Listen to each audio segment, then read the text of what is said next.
종합제TV 시청자 여러분 안녕하십니까. 2020년 8월 14일 저녁 7시입니다.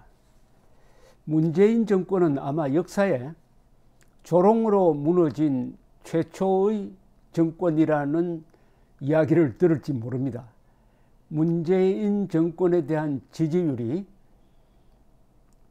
총선 앞선 4개월 후에 완전히 내리막길로 들어서고 역전이 되어버리는 이 사태를 어떻게 이해를 해야 되겠느냐 하면은 지난 4개월 동안 한국에서 무슨 일이 일어났는지를 보면 될 겁니다.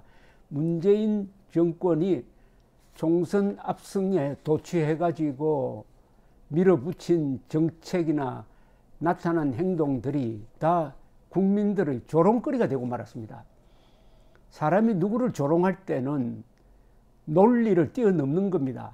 이거 이치대로 이야기해가지고는 도저히 알아먹지를 못한다. 또는 논리적으로 설명할 또는 설득할 가치도 없다. 그 단계에 들어가면 이제 조롱이 시작되는 겁니다. 조롱.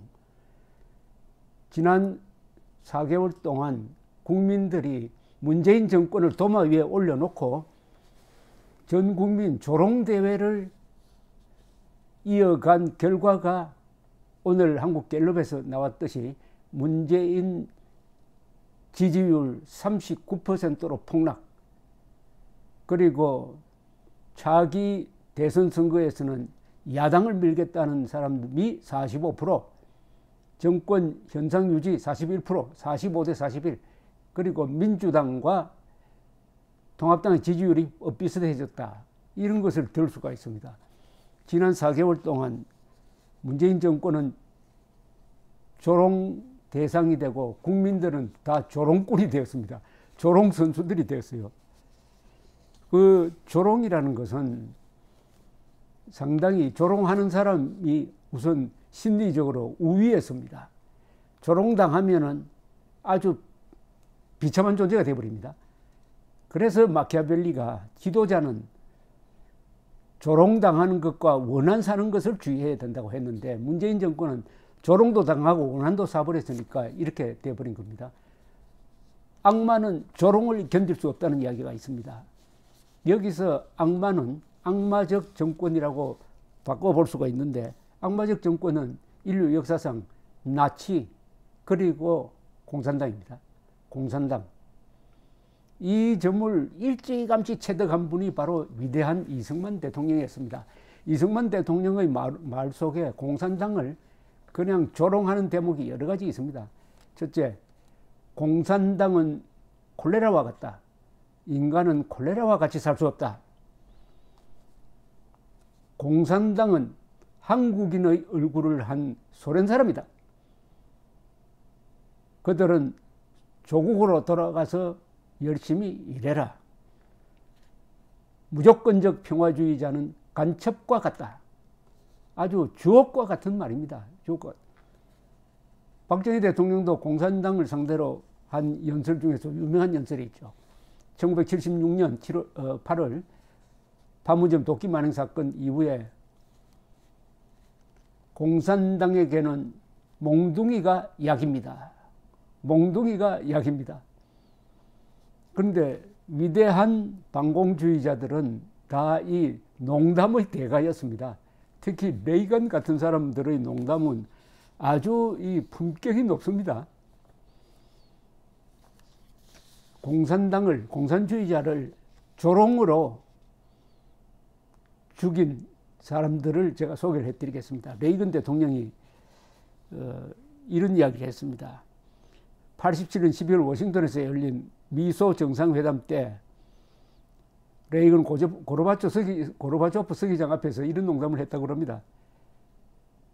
고르바초프가 소련 공산당 서기장이 되었을 때 보드카 판매를 제한하는 정책을 펼쳤다. 국민들이 보드카를 너무 많이 마셨기 때문이었다. 이 조치 후 사람들은 보드카를 사재기 하려고 상점 앞에서 몇 시간 동안이나 줄을 서 있었다. 하루는 한 젊은이가 더 이상 기다리지 못하겠다. 정말이지 진절머리가 난다. 고르바초프를 찾아가서 그를 직접 쏘아 죽이겠다 하고는 사라졌다. 그런데 1시간쯤 지나서 그 젊은이가 다시 왔다. 같이 줄을 서고 있던 사람들이 물었다. 그를 죽였습니까? 그러자 그 젊은이가 답했다. 말 말아요. 거긴 여기보다 줄이 더 깊디다. 그러니까 고르바초프로 죽이러 간 사람 줄이 더 많다는, 더 길었다는 이야기인데, 레이건은 또 시침이 딱 떼고 이렇게 이야기합니다. 소련 농업의 4대 문제는 무엇입니까? 스스로 이렇게 자답을 합니다. 봄, 여름, 가을, 그리고 겨울. 레이건 대통령은 이승만 대통령처럼 공산주의의 약점을 정확하게 안 사람입니다. 이렇게 이야기합니다. 공산주의자는 마르크스 레닌을 읽은 사람이고 반공주의자는 마르크스 레닌을 잘 아는 사람이다. 마르크스 레닌을 달달 읽은 공산주의자보다 마르크스 레닌의 약점을 아는 반공주의자가 훨씬 높다, 훨씬 세다, 이런 뜻 아니겠습니까? 영국, 프랑스, 북한 사람이 루브르 박물관에 있는 아담과 이브 그림 앞에서 말다툼을 하고 있었습니다. 아담의 국적이 어디냐? 아담과 이브의 국적이 어디냐로 논쟁을 하는데 영국 사람이 이렇게 이야기합니다. 저 교양 있고 점잖은 모습을 보세요. 영국의 신사숙녀 같잖아요. 아담은 영국인입니다. 프랑스 사람이 나섰습니다. 두 사람이 얼마나 아름답습니까? 당연히 프랑스 사람이죠. 북한 사람이 나섰습니다. 뭘 모르시네요. 두 사람을 보세요. 옷도 없지요. 집도 없지요.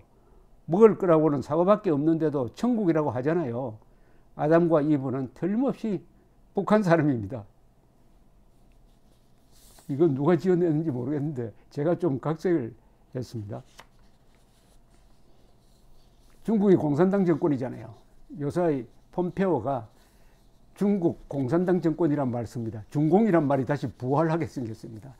그래서 이제는 가치의 전쟁을 벌이겠다고 지금 선언을 한 상태인데 중국이 공산당 정권이니까 일어나는 일들이 많습니다. 거짓말, 가짜. 중국처럼 가짜가 많은 나라가 없잖아요.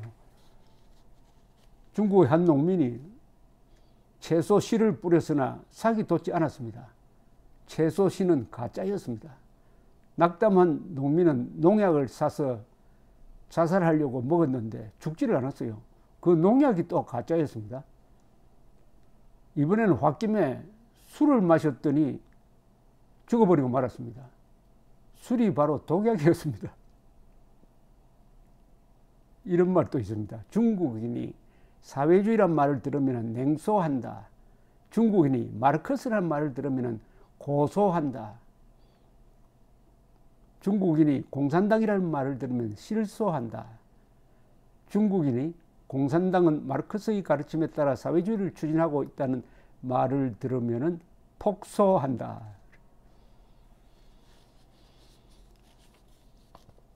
이런 말도 있죠. 이탈리아 사람들의 행복은 애인과 파스타를 먹으면서 축구를 구경하는 것이다. 영국 사람들의 행복은 직구전 농담이 적중했을 때이다. 독일 사람들의 행복은 계획대로 일이 진행될 때이다. 스페인 사람들의 행복은 맛있는 식사를 하고 낮잠을 잘 때이다. 일본인의 행복은 식사를 빨리 끝내고 다시 일을 시작했을 때이다. 북한 사람들의 행복은 집 안으로 들어온 비밀 경찰이 집을 잘못 찾은 것을 알고 돌아갈 때이다. 북한을 조롱거리로 삼는 사람들이 많습니다. 일본의 이런 우스개를 제가 하나 소개해 드리겠습니다. 이거 어디 책에서 읽은 겁니다. 제가 만든 건 아닙니다. 평양의 중심부에서 한 남자가 큰 소리로 외치고 있었습니다. 아, 이제 지긋지긋하다. 우리는 한 사람 때문에 모든 것을 희생하고 비참한 생활을 강요당하고 있다. 이자를 타도하자. 사회안전부 요원이 그를 끌고 가서 신문하기 시작했습니다. 그래? 누구를 타도하겠다고? 부시입니다. 공화국에 대해서 경제 제재를 하고 적대 정책을 취하고 있지 않습니까? 이 사회안전부 요원들은 서로 눈짓을 하더니 말했습니다. 그렇다면 문제가 안 돼. 자, 빨리 나가. 이 사나이는 문을 열면서 경찰관들을 이 사회안전원들을 돌아보더니 이렇게 말하는 것이었습니다. 동무들은 내가 누구를 가리킨다고 생각했습니까? 김정은 가리킨다고 생각하고 잡아들은 거 아니겠어요? 정치 지도자가 공경에 처했을 때 각국은 어떻게 하는가? 미국 테러 지원국을 폭격한다. 중국 정치범을 사형 집행한다. 프랑스 미국에 반대한다. 한국 전직 대통령을 구속한다.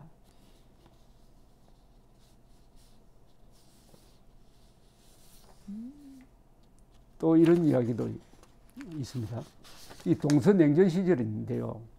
서독과 동독 정보기관이 서로 우스개 수집 작전을 벌였다고 합니다. 왜냐하면 유행하는 우스개가 뭐냐, 유행하는 이 농담이 뭐냐를 보면은 그 사회의 민심의 변동을 알 수 있다고 우스개를 서로 수집을 하는데, 양쪽 동서독 정보기관 간부들은 수집된 우스개에 대한 보고서가 올라오면은 읽으면서 킥킥 웃곤 했다고 합니다. 그래도 우스개를 읽을 때만은 마음 놓고 좀 긴장을 풀 수 있었다는 이야기죠. 당시 동독 비밀경찰 수다지는 약 10만 명인데 정규직이 10만 명, 약 20만 명의 정보원을 고용해가지고 1,800명의 동독 사람들을 감시했습니다. 그래도 결국은 동독이 무너졌어요. 왜냐? 동독 정권이 조롱의 대상이 되고 말았기 때문입니다. 1950, 60년대는 반공적인 우스개를 하는 이들을 붙들어서 고문하고 투옥까지 했다고 합니다. 동독이. 그래서 동독에는 이런 우스개가 유행했습니다. 우스개를 하는 사람들이 있다. 우스개를 모아서 이야기해 주는 사람들이 있다. 그리고 우스개를 이야기하는 사람들을 모으는 사람들이 있다. 다 붙잡아 간다는 이야기죠. 이 공산당에서 이 일종의 블랙 코미디라고 할까요? 아주 이 아이러니한 이런 농담이 많습니다. 짓궂은 농담이 공산 세계에서 많이 생겼습니다. 소련에서 말하는 의견교환이란 무슨 뜻인가? 정답은 한 모스크바 시민이 자신의 의견을 지닌 채 KGB에 붙들려 가서 고문을 받은 뒤 나올 때는 자신의 의견을 거기에 놓아두고 KGB의 의견을 갖고 나오는 것, 그것이 소련식 소통이다. 이런 이야기가 있습니다. 그것이 소련식 소통이다. 이런 이야기를 하려면 한도 끝도 없습니다. 한도 끝도 없는데, 어쨌든 문재인 정권은 조롱의 대상이 되고, 조롱의 대상이 되도록 만든 사람들이 문재인 정권의 전면에 배치되어 있습니다. 지금 조롱 대상이 되는 사람 중에 1등이 추미애 법무장관 아닙니까? 추미애의 애완검사라는 말이 나왔어요. 추미애의 애완검사. 그리고 추미애의 헛발질이라는 말이 나옵니다. 추미애 씨는 자기 편을 고발해요. 항상. 이 드루킹 사건도 추미애 민주당 대표가 고발을 해서 조사를 하다가 보니까 드루킹 사건의 몸통이 김경수 경남지사라는 게 밝혀져 가지고 지금 저렇게 곤혹을 치르고 있는데, 또 70년 만에 두 번째로 발동한 수사지휘권이 결국은 함정을 만들어 가지고 문재인 정부를 그 속에 빠뜨려 버렸습니다. 금은유착이라고 해서 수사지휘권을 발동했더니 알고 보니까 이게 권은유착으로 밝혀지고 있습니다. 이것도 드루킹 사건처럼 추미애 씨가 나와가지고 문재인 정권을 국민 앞에 고발하고 있는 이런 모습입니다. 그러니까 문재인 지지율이 4개월 만에 거의 반토막이 나버린 거죠. 우리 국민들이 유머 감각이 있습니다. 유머 감각이 좋은 사람, 특히 일본 사람들에 비해서 한국 사람들의 유머 감각이 아주 뛰어납니다. 일본 사람들은 유머 감각이 없어가지고 일본 사람들이 월요일에 웃도록 만들려면은 금요일에 해야 된답니다. 금요일에 농담을 하면은 토요일, 일요일 일본 사람 한참 생각해 보다가 월요일에 출근해가지고 웃는답니다. 그러나 한국 사람들은 이 복잡한 세상에서 또 아주 유동적인 세상에서 살다가 보니까 험한 꼴도 보고 좋은 것도 보고 하는 과정에서 유머 감각이 발동했습니다. 한국인이 가지고 있는 가장 큰 무기가 이 유머 감각입니다. 유머 감각으로 악마를, 공산당을, 위선자를 정리할 수 있다는 희망을 봅니다. 그래서 세계 역사상 처음으로 문재인 정권은 전 국민의 조롱에 의해서 무너지는 정권으로 기록될 것 같다는 기분이 드는데 상당한 합리적 추리 아닐까요? 감사합니다.